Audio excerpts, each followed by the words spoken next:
सबसे पहले एक गहरी सांस लीजिए और खुद से पूछिए, क्या मेरा भाग्य सच में मेरा है? शायद आपको लगेगा, हाँ, मेरा भाग्य तो मेरा ही है। लेकिन सच बताऊं, इस संसार में बहुत कम लोग हैं जो सचमुच अपने भाग्य की रोटी खुद खाते हैं। बाकी सब किसी और की थाली में गिरा हुआ टुकड़ा खा रहे हैं, बिना जाने, बिना सोचे। भगवान ने हर व्यक्ति को एक अदृश्य भाग्य पत्र दिया है। उस पर लिखा है कौन क्या पाएगा, कहां से पाएगा और किस कर्म के बदले पाएगा। पर समस्या तब शुरू होती है जब मनुष्य उस भाग्य को भूलकर दूसरों की इच्छा, दूसरों की नजर और दूसरों की अपेक्षाओं पर जीने लगता है। धीरे धीरे उसकी मेहनत, उसका पुण्य, उसकी ऊर्जा किसी और के जीवन को चमकाने लगती है और वह बेचारा सोचता है, मैं इतना मेहनत करता हूँ फिर भी मेरे पास कुछ क्यों नहीं टिकता? उत्तर कठोर है, क्योंकि आपकी थाली में परोसी गई रोटी कोई और खा रहा है। कभी सोचा है, जब आप किसी के लिए अंधी भावनाओं में बहकर त्याग करते हैं, जब बिना सोचे दूसरों को खुश करने में खुद को मिटा देते हैं, तो असल में आप सिर्फ दया नहीं कर रहे, आप अपना भाग्य बांट रहे हैं। और ब्रह्मांड बहुत न्याय प्रिय है, वह हर त्याग का हिसाब रखता है। पर याद रखिए, भगवान नादान त्यागियों पर तरस तो खाते हैं, पर उनका भाग्य नहीं बढ़ाते, क्योंकि जिसने अपनी समझ बेची उसने अपना भाग्य बेच दिया।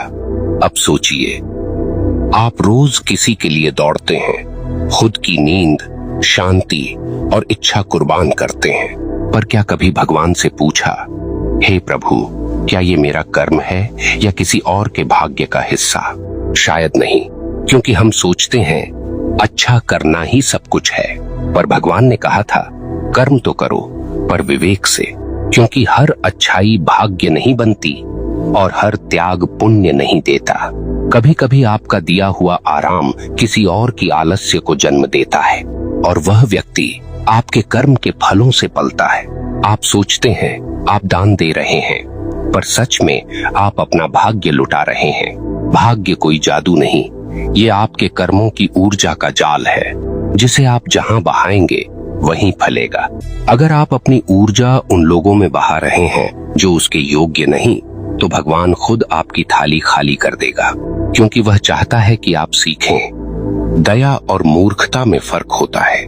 भगवान कभी यह नहीं चाहता कि आप खुद को जलाकर किसी और का दीपक बने, क्योंकि जब आप बुझ जाएंगे तो अंधेरा दोनों को निगल लेगा। कई बार भगवान किसी का भाग्य रोकता नहीं, वो बस आपके हाथों उसे बांटने देता है। आप सोचते हैं आप सेवा कर रहे हैं, पर भगवान देख रहे हैं आप अपने जीवन का अमृत किसे दे रहे हैं। और जब वह देखता है कि आप उस अमृत को उन लोगों को दे रहे हैं जो उसे व्यर्थ बहा देंगे, तो वह मौन हो जाता है, क्योंकि तब सीख कर्मों से मिलती है, शब्दों से नहीं। याद रखिए, भगवान भाग्य बांटता नहीं, पर कर्म के मार्ग में दर्पण जरूर रखता है, जिसे देखकर आप समझ सकें कि कौन आपके भाग्य की रोटी खा रहा है। कभी किसी के लिए अत्यधिक रोना, कभी किसी के पीछे खुद को खो देना, ये सब उस दर्पण के धुंधलेपन की निशानी है, क्योंकि तब आप ईश्वर की दृष्टि खो चुके होते हैं और मानव की माया में फंस चुके होते हैं। अब एक बात सीधी सुनिए, हर व्यक्ति जो आपके जीवन में आता है, वह या तो आपका भाग्य बढ़ाता है या खाता है, और इसे पहचानने के लिए भगवान ने आपको बुद्धि दी है।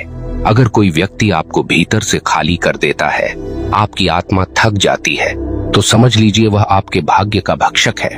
और अगर कोई आपको स्थिरता, श्रद्धा और शांति देता है, तो जान लीजिए वह आपके भाग्य का पोषक है। भगवान ऐसे ही संकेत देता है, शब्दों में नहीं, अनुभवों में। और सबसे गहरी बात यह है, कभी कभी वो लोग भी आपके भाग्य की रोटी खाते हैं जिनके लिए आप सोचते हैं मैं तो इनके बिना अधूरा हूँ, पर सच में वही लोग आपको अधूरा रख देते हैं ताकि आप उनसे पूरा होने की भीख मांगते रहें। ये जीवन का सबसे बड़ा भ्रम है। भगवान इसी भ्रम को तोड़ने के लिए कुछ लोगों को छीन लेता है, कुछ रिश्तों को तोड़ देता है, कुछ अवसरों को रोक देता है, क्योंकि वह चाहता है कि आप समझें आपका भाग्य किसी और के पेट का निवाला नहीं है। आपके कर्म, आपका ध्यान, आपकी श्रद्धा, ये सब आपकी दिव्य पूंजी है। इसे ऐसे लोगों पर मत लुटाइए जो सिर्फ भावनाओं के व्यापारी हैं। ईश्वर आपको सिर्फ इसलिए नहीं देख रहे कि आप कितना देते हैं, बल्कि इसलिए कि आप किसे देते हैं, क्योंकि हर दान पुण्य नहीं बनता और हर सहायता आशीर्वाद नहीं देती। अगर आपने यहाँ तक सुना है तो एक बात दिल में उतार लीजिए, अब से जो भी कदम उठाइए भगवान की दृष्टि के साथ उठाइए, क्योंकि जो व्यक्ति अपने कर्मों की दिशा ईश्वर से पूछकर चलता है वह कभी किसी और की थाली में अपनी रोटी नहीं रखता। अब बस एक पल रुककर सोचिए, क्या सच में आप अपनी रोटी खुद खाते हैं या कोई और आपके हिस्से की रोटी खा रहा है? अगर आप मानते हैं कि अब समय आ गया है अपना भाग्य खुद संभालने का, तो कमेंट में लिखिए, मैं अपने भाग्य की रोटी व्यर्थ नहीं बांटूंगा, और वीडियो को लाइक जरूर कीजिए, क्योंकि ये सिर्फ एक वीडियो नहीं, एक चेतावनी है आपके भीतर के जागरण की। अब जरा शांत होकर भीतर झांकिए। जब भी जीवन में कोई कमी आती है, धन की, सुख की, प्रेम की या सम्मान की, तो मन सबसे पहले बाहर खोजता है। हम सोचते हैं शायद भाग्य कमजोर है, शायद भगवान मेरी सुन नहीं रहे, पर सच्चाई ये नहीं है। भगवान हमेशा सुनते हैं, पर जवाब कर्मों की गहराई में देते हैं। समस्या ये है कि हम अपने ही कर्मों की दिशा किसी और के हित में मोड़ चुके होते हैं, और यहीं से शुरू होता है भाग्य का रिसाव। जैसे एक बर्तन से पानी टपक रहा हो, वैसे ही आपके जीवन से सुख टपकता चला जाता है। भगवान ने आपको इस पृथ्वी पर भेजा है एक विशेष उद्देश्य से, पर जब आप उस उद्देश्य से भटककर दूसरों की योजनाओं में अपना जीवन लगाने लगते हैं, तो आप अपने भाग्य की रोटी किसी और के लिए पका रहे होते हैं। आप मेहनत करते हैं, पर उसका स्वाद कोई और चखता है। आप रातों की नींद खोते हैं, पर चैन किसी और को मिलता है। आप प्रार्थना करते हैं, पर फल किसी और के द्वार पर पहुंचता है। यही है भाग्य का सबसे बड़ा रहस्य, कि ऊर्जा वहीं जाती है जहां आपका मन जुड़ा होता है। अब सोचिए, अगर आपका मन हमेशा चिंता में है कि वो व्यक्ति मेरे बिना कैसे रहेगा, तो आपकी ऊर्जा उसी व्यक्ति के जीवन में जा रही है, और जब आपकी ऊर्जा वहां पहुंचती है तो आपकी थाली स्वाभाविक रूप से खाली हो जाती है। इसलिए भगवान ने कहा, आसक्ति बंधन है, क्योंकि हर आसक्ति में भाग्य का एक टुकड़ा खो जाता है। यह जीवन एक ऊर्जा का संतुलन है। अगर आप किसी के लिए बार बार झुकते हैं, खुद को छोटा करते हैं, खुद को थकाते हैं, तो भगवान देख रहे हैं कि आप अपनी शक्ति कहाँ बहा रहे हैं। वह हस्तक्षेप नहीं करते, क्योंकि वह आपको अनुभव से सिखाना चाहते हैं। भगवान मौन होकर यह देखता है कि आप अपनी शक्ति के बीज किस मिट्टी में बो रहे हैं। अगर मिट्टी योग्य नहीं है, तो फसल चाहे कितनी भी सुंदर क्यों न दिखे, वह टिकेगी नहीं। फिर आप सोचेंगे, मेरे साथ ही ऐसा क्यों हुआ? पर सच तो यह है कि भगवान ने कुछ छीना नहीं, आपने ही अपनी ऊर्जा वहां बहाई जहां उसका कोई मूल्य नहीं था। अब सवाल यह उठता है कि आखिर कौन है वो जो आपके भाग्य की रोटी खाते हैं? वो लोग जो हमेशा शिकायत करते हैं पर कभी कृतज्ञ नहीं होते, वो जो आपकी सहायता को अपना अधिकार समझते हैं, वो जो आपकी उपस्थिति में सुखी रहते हैं और आपके न रहने पर असहाय। ऐसे लोग आपके जीवन में भावनाओं के नाम पर प्रवेश करते हैं और धीरे धीरे आपकी ऊर्जा का उपभोग करने लगते हैं। आपके भीतर का तेज मुरझाने लगता है, आपके निर्णय कमजोर पड़ने लगते हैं और आपकी आत्मा बोझिल होने लगती है, क्योंकि आप अपनी ऊर्जा बांट रहे होते हैं ऐसे लोगों में जो उसे वापस नहीं लौटा सकते। याद रखिए, भगवान ने आपको करुणा दी है, पर मूर्खता नहीं। हर किसी पर दया करना ईश्वर की इच्छा नहीं, विवेक से करना ही सच्ची भक्ति है। ईश्वर आपसे अपेक्षा रखते हैं कि आप समझें किसे देना है, कब रोकना है और कब चुप रहना ही उचित है, क्योंकि कभी कभी मौन रहना ही अपनी ऊर्जा की रक्षा करना होता है। ईश्वर कभी नहीं चाहते कि आप दूसरों के कर्मों का बोझ अपने सिर पर उठाएं। वो कहते हैं, हर आत्मा अपने कर्मों से ही बंधी है। फिर आप क्यों किसी और के कर्मों को अपने जीवन में लेकर दुख ढो रहे हैं? क्यों किसी और की गलती को सुधारने के नाम पर आप अपने भाग्य की रोटी उन्हें परोस रहे हैं?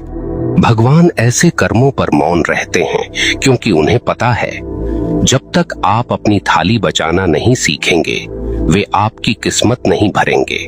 आप सोचते हैं कि दूसरों की मदद करके आप पुण्य कमा रहे हैं, पर भगवान देख रहे हैं कि आपकी मदद कहाँ प्रेम से निकल रही है और कहाँ भय से। अगर आपकी सहायता इस डर से है कि अगर मैंने मना किया तो बुरा लगेगा, तो समझिए वो पुण्य नहीं, भाग्य की चोरी है। क्योंकि जो कार्य भय से किया जाता है वो आत्मा को कमजोर करता है, और कमजोर आत्मा कभी अपने भाग्य की रोटी नहीं खा पाती। इसलिए जब भी किसी के लिए कुछ करें तो पहले भगवान से पूछिए, क्या यह मेरा धर्म है या मेरी कमजोरी। अगर मन भीतर से शांत हो जाए तो करें, अगर मन असहज हो तो रुक जाएं, क्योंकि वही असहजता ईश्वर की चेतावनी है कि कोई आपके भाग्य का हिस्सा खाने आया है। अब इस बात को बहुत ध्यान से समझिए। हर व्यक्ति जो आपकी भावनाओं पर खेलता है वह आपके भाग्य का चोर है। वह आपकी संवेदनशीलता का उपयोग अपने स्वार्थ के लिए करता है। वह आपकी भक्ति, आपकी दया, आपकी सद्भावना से खुद का भाग्य बना रहा होता है, और जब उसका कार्य पूरा हो जाता है तब वह आपको कर्म का फल कहकर दूर चला जाता है।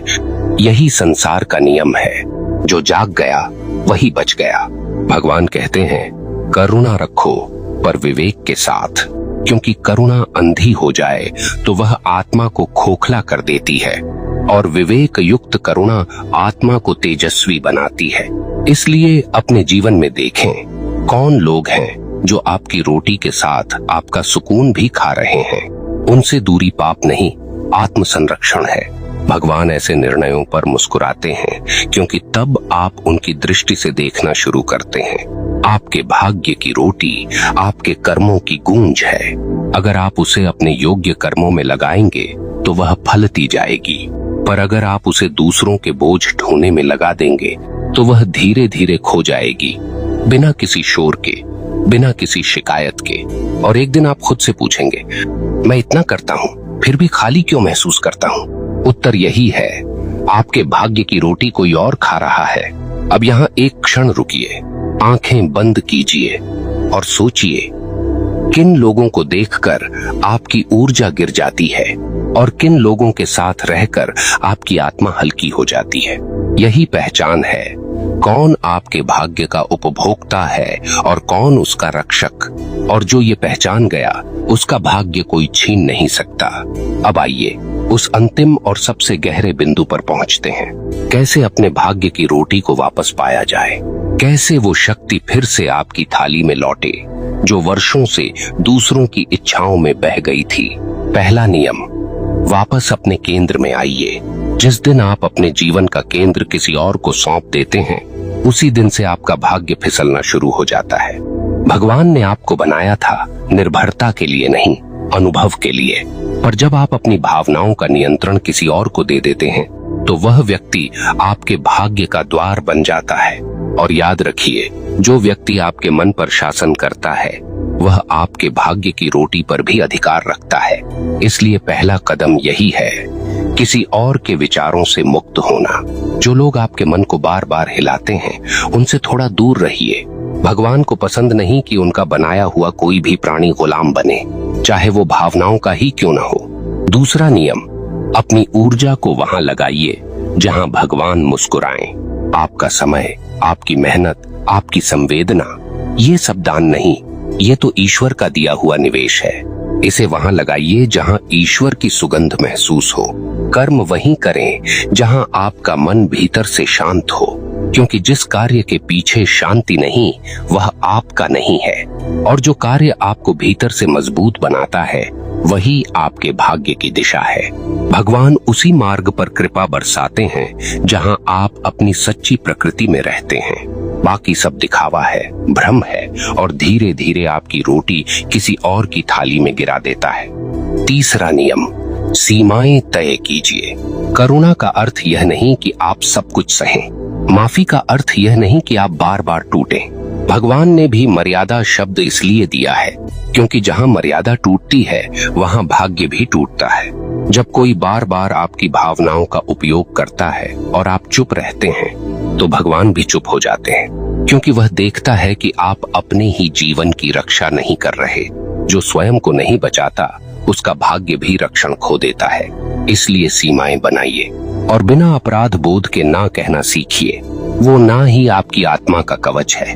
चौथा नियम, प्रत्येक दिन थोड़ी देर भगवान से संवाद कीजिए। नियमित प्रार्थना या मौन ध्यान केवल भक्ति नहीं, वह आपकी ऊर्जा की सफाई है। जब आप ईश्वर के साथ बैठते हैं तो आपका मन अपने मूल स्वरूप में लौटता है।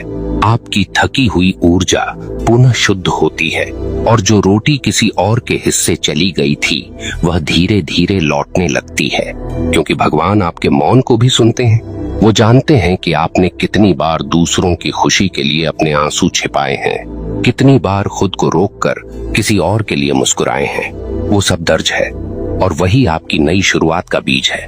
पांचवा नियम, कृतज्ञता को अपना सबसे बड़ा कर्म बना लीजिए। जब आप धन्यवाद करते हैं ईश्वर का, जीवन का और अपने अनुभवों का, तो आप उस ऊर्जा को बुलाते हैं जो समृद्धि का द्वार खोलती है। कृतज्ञ व्यक्ति की थाली कभी खाली नहीं रहती, क्योंकि भगवान कहते हैं जो मेरे दिए हुए में आनंद पा लेता है मैं उसे और देता हूँ। इसलिए शिकायत छोड़िए, तुलना छोड़िए। हर सुबह जब उठें तो कहिए, हे ईश्वर, मुझे मेरे हिस्से की रोटी दीजिए, पर मेरी समझ भी बढ़ाइए कि मैं उसे योग्य कर्मों में लगाऊं। यही प्रार्थना आपके भाग्य को स्थिर करती है। और अंत में मौन का अभ्यास कीजिए, क्योंकि मौन वह स्थान है जहां ईश्वर फुसफुसाते हैं। जब आप चुप होकर खुद को सुनते हैं तो आप समझते हैं कि कौन आपको थका रहा है और कौन आपको भर रहा है। मौन ही वह दरवाजा है जहां से ईश्वर आपका भाग्य पुनः आपकी थाली में रख देते हैं। याद रखिए, भगवान भाग्य नहीं बदलते, वो सिर्फ आपकी दृष्टि बदलते हैं। जैसे ही दृष्टि शुद्ध होती है, भाग्य स्वतः आपकी ओर लौट आता है। आपका हर सही निर्णय, हर सच्ची प्रार्थना, हर ईमानदार कर्म वह रोटी बनता है जो केवल आपके लिए पकी है। कोई और उसे छू भी नहीं सकता। बस आपको यह सीखना है कि उस रोटी को दूसरों की थाली में गिरने न दें। अब एक क्षण रुकिए, अपने जीवन की ओर देखिए। क्या आपने अपना भाग्य किसी के भरोसे छोड़ दिया है? क्या आप अब भी दूसरों की मान्यता में अपना मूल्य खोज रहे हैं? अगर हाँ, तो यही वह पल है जब आपको उठना है, अपनी आत्मा को फिर से अपने भीतर बिठाना है और कहना है, अब मैं अपना भाग्य खुद खाऊंगा, क्योंकि यह भगवान का लिखा हुआ है। आपका भाग्य कोई साझा भोजन नहीं, यह आपके कर्मों का प्रसाद है। और प्रसाद बांटा जा सकता है पर लूटा नहीं। तो इसे सहेजिए, इसे समझिए और इसे सम्मान दीजिए, क्योंकि जब आप अपने भाग्य का सम्मान करते हैं तब स्वयं भगवान आपकी थाली में और जोड़ते हैं। दोस्तों, अगर आपके भीतर यह शब्द कहीं गहराई तक उतर गए हैं तो अपने हृदय से एक बार हे प्रभु लिखिए कमेंट में, ताकि यह संदेश केवल आपके तक न रहे बल्कि हर उस आत्मा तक पहुँचे जो अपना भाग्य किसी और की थाली में रखकर भूल चुकी है। यह संदेश था भक्ति के मार्ग से, जहां हम याद दिलाते हैं कि भगवान का रास्ता सिर्फ भक्ति नहीं बल्कि जागरूकता भी है, क्योंकि जिसने समझ लिया कि उसकी रोटी उसका भाग्य है, उसे अब किसी और के टुकड़े पर निर्भर रहने की जरूरत नहीं।